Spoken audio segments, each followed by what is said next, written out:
Okay, The Tale of Peter Rabbit by Beatrix Potter.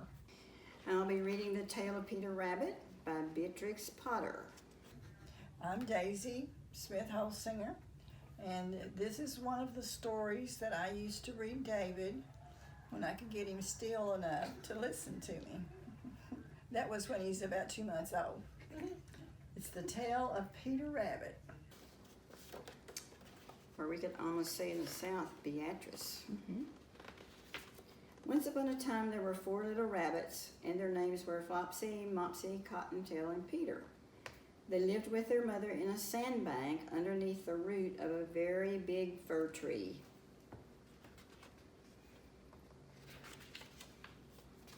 "Now, my dears," said old Mrs. Rabbit one morning, "you may go into the fields or down the lane, but don't go into Mr. McGregor's garden. Your father had an accident there. He was put in a pie by Mrs. McGregor. Now run along and don't get into mischief. I'm going out." Then old Mrs. Rabbit took a basket and her umbrella and went through the woods to the baker's.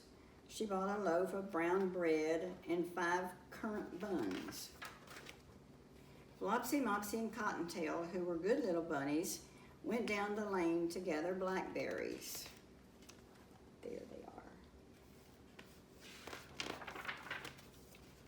But Peter, who was very naughty, ran straight away to Mr. McGregor's garden and squeezed under the gate.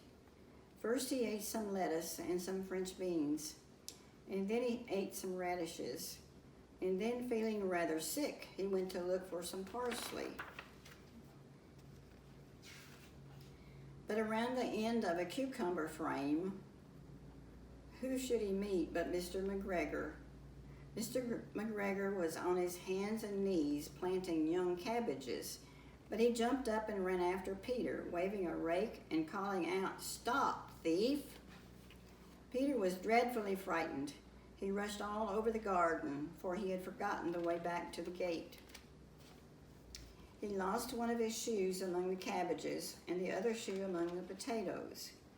After losing them, he ran on 4 legs and went faster, so that he might have gotten away if he had not unfortunately run into a gooseberry net and got caught by the large buttons on his jacket. It was a blue jacket with brass buttons, quite new. Peter gave himself up for lost and shed big tears, but his sobs were overheard by some friendly sparrows who flew to him in great excitement and begged him to try to free himself. Mr. McGregor found a seed which he intended to put on top of Peter, but Peter wiggled out in time, leaving his jacket behind him. Peter rushed into the tool shed and jumped into a watering can.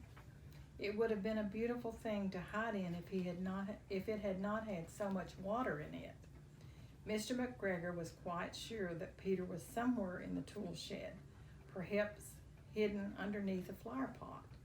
He began to turn them over carefully, looking under each, and then suddenly Peter sneezed. Kerchoo!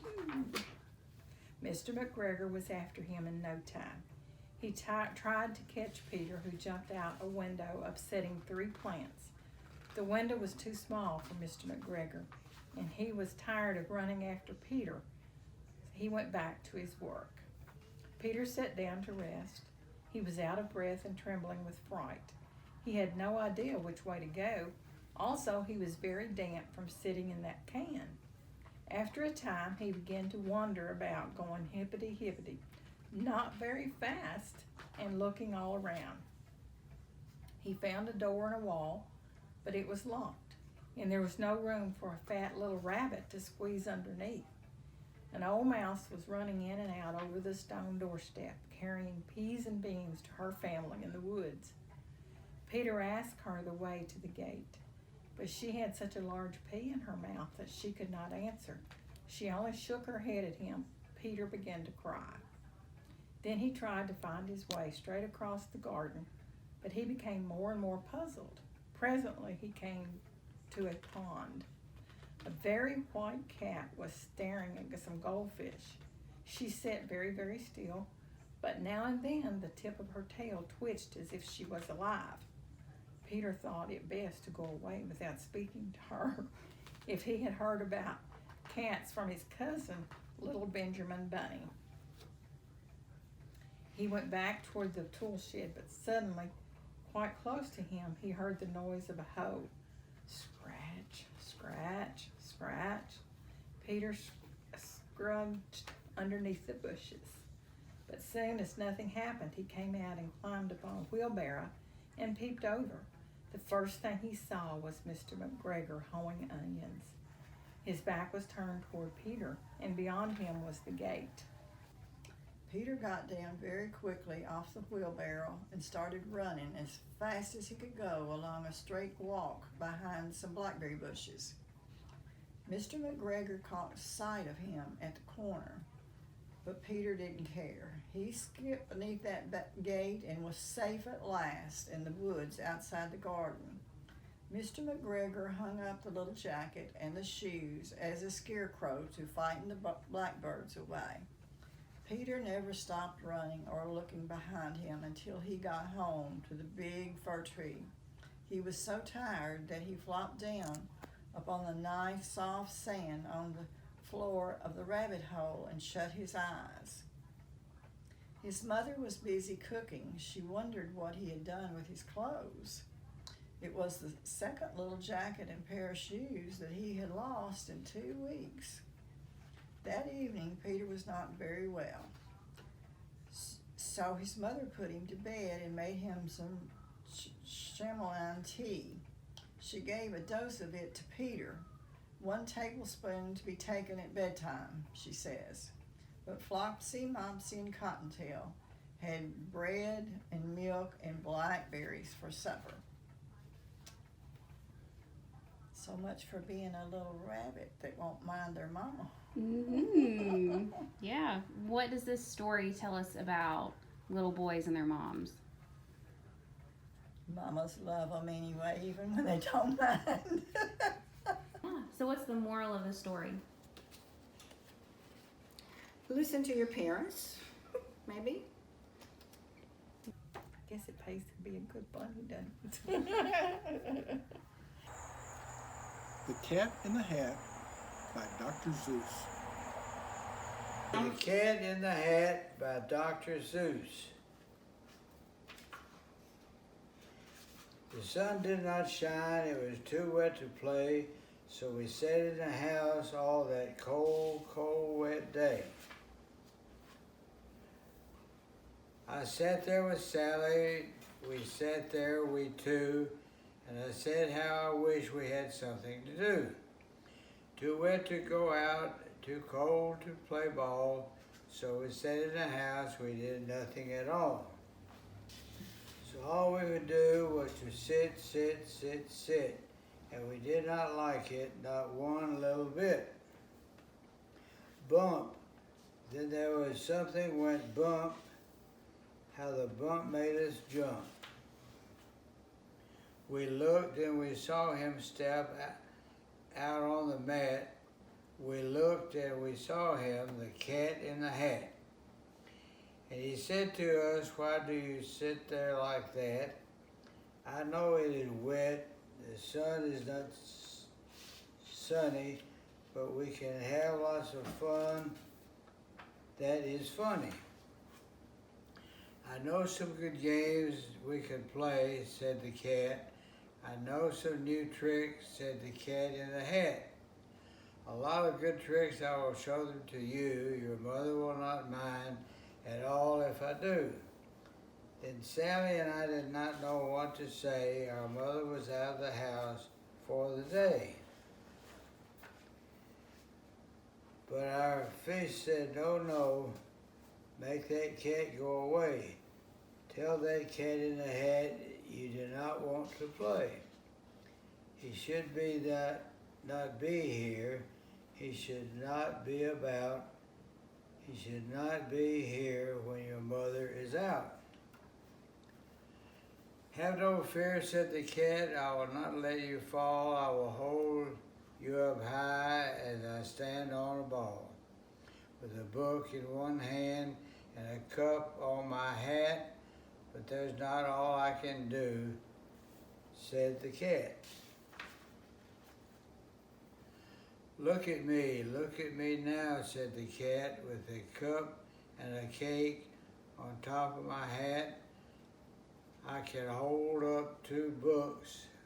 I can hold up the fish, and a little toy ship, and some milk on a dish. And look, I can hop up and down on the ball, but that is not all. Oh no, that is not all. Look at me now. It is fun to have fun, but you have to know how. I can hold up the cup, the milk, and the cake. I can hold up these books and the fish on a rake. I can hold the toy ship and a little toy man, and look, with my tail I can hold a red fan. I can fan with the fan as I hop on the ball, but that is not all. Oh no, that is not all.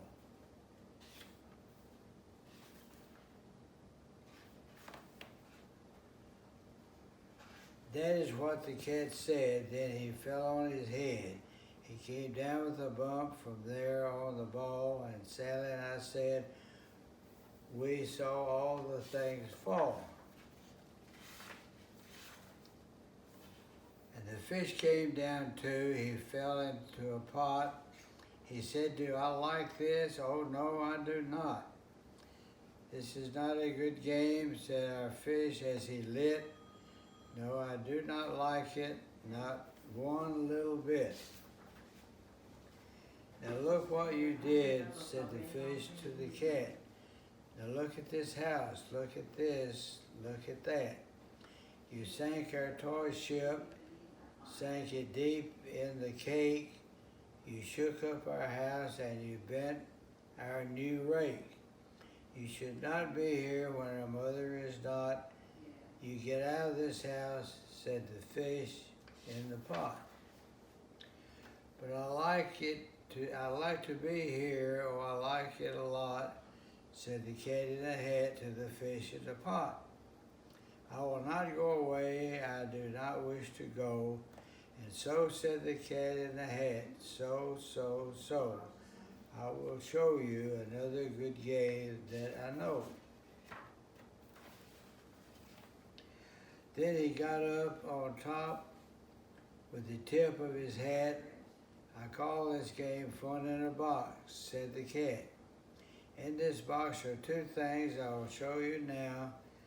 You will like these 2 things, said the cat with a bow. I will pick up the hook. You see something new. 2 things, and I call them thing 1 and thing 2. These things will not bite you, they want to have fun. Then out of the box came thing 2 and thing 1. They ran to us fast. They said, how do you do? Would you like to shake hands with thing 1 and thing 2? And Sally and I did not know what to do. So we had to shake hands with thing 1 and thing 2. We shook their 2 hands, but our fish said, no. Those things should not be in this house. Make them go.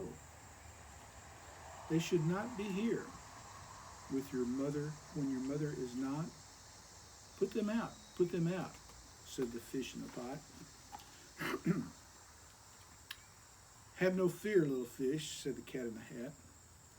These things are good things. And he gave them a pat. They are tame, oh so tame. They have come here to play. They will give you some fun on this wet day. Now here's a game they like, said the cat. They like to fly kites, said the cat in the hat. No, not in the house, said the fish in the pot. They should not fly kites. In a house, they should not. Oh, the things they will bump. Oh, the things they will hit.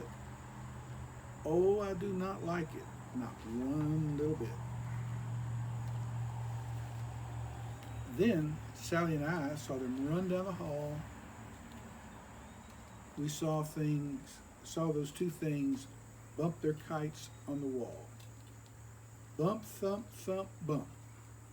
Down the wall in the hall. Thing 2 and thing 1, they ran up, they ran down. On the string of one kite, we saw Mother's new gown. Her gown with the dots that are pink, white, and red. Then we saw one kite bump on the head of her bed. Then those things ran about with big bumps, jumps, and kicks, and with hops and big thumps and all kinds of bad tricks. And I said, I do not like the way that they play. If Mother could see this, oh, what she would say. Then our fish said, look, look. And our fish shook with fear. Your mother is on her way home. Do you hear? Oh, what will she do to us? What will she say? Oh, she will not like it to find us this way. So, do something, fast, said the fish. Do you hear? I saw her, your mother is near. So as fast as you can, think of something to do. You will have to get rid of thing 1 and thing 2.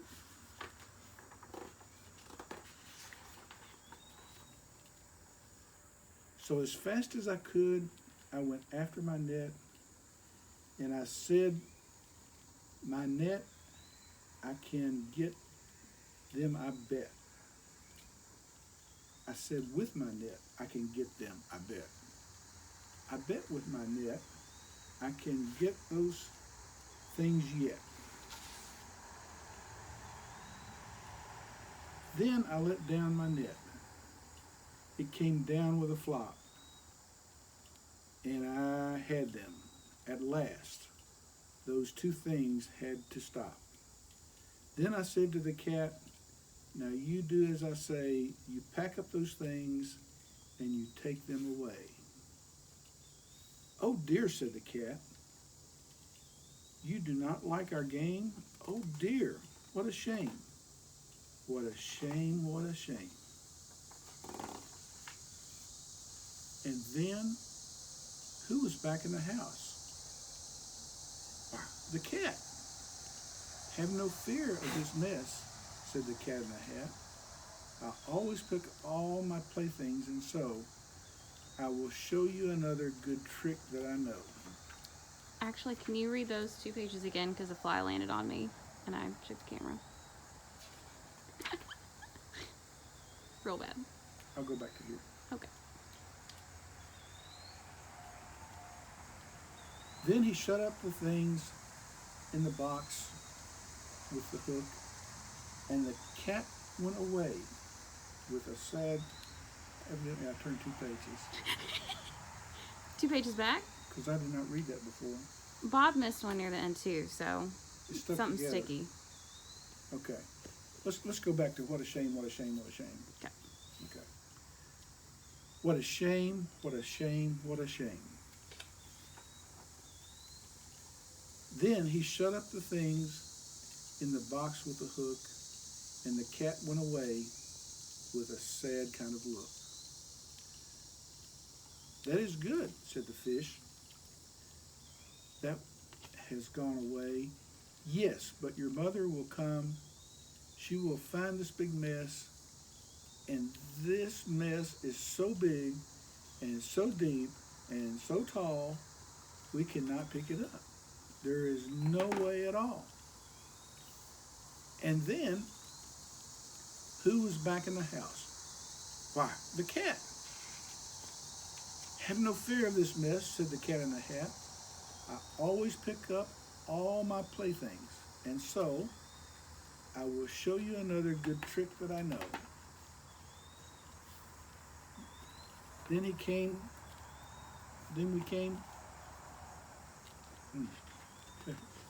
Start again.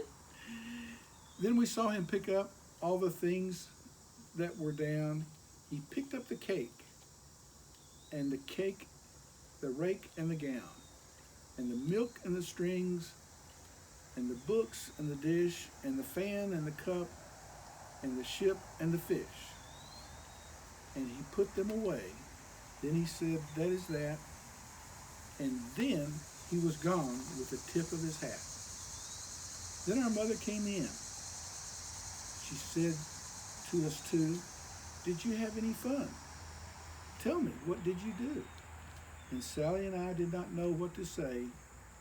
Should we tell her the things that went on there that day?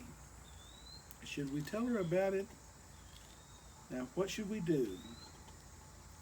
Well, what would you do if your mother asked you? So that's it. If your mother asks you, what would you do? Okay? I just noticed, what do you think it says about our family that the books we picked were this book and Peter Rabbit, which are both like the kids disobeying their mother? That's kind of concerning.